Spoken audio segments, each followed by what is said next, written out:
धनंजय मुंडेंच्या राजीनाम्याची inside story आता समोर आलेली आहे। काल देवगिरीवर आणि विधान भवनात झालेल्या बैठकीमध्ये धनंजय मुंडेंना राजीनामा देण्यास सांगितलं होतं।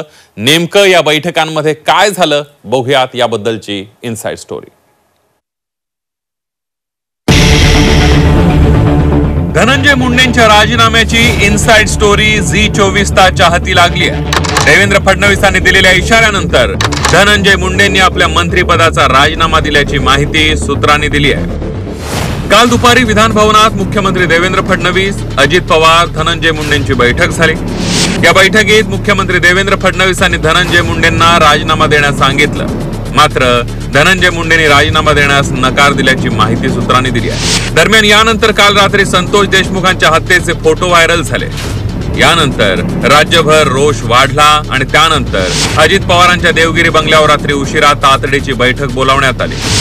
बैठकीत अजित पवार, धनंजय मुंडे, प्रफुल्ल पटेल आणि सुनील तटकरे यांच्यात चर्चा झाली।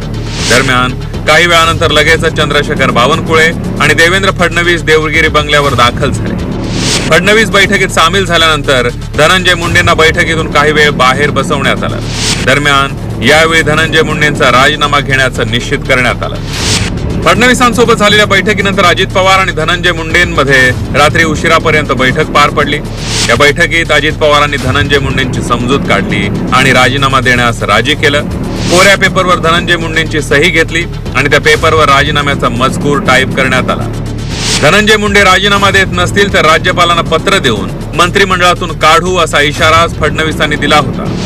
दरम्यान देवेंद्र फडणवीसांनी दिलेल्या इशाऱ्यानंतर धनंजय मुंडेंनी आपला राजीनामा देवेंद्र फडणवीसांकडे सुपूर्द केलाय। ब्युरो रिपोर्ट, झी24 तास, मुंबई।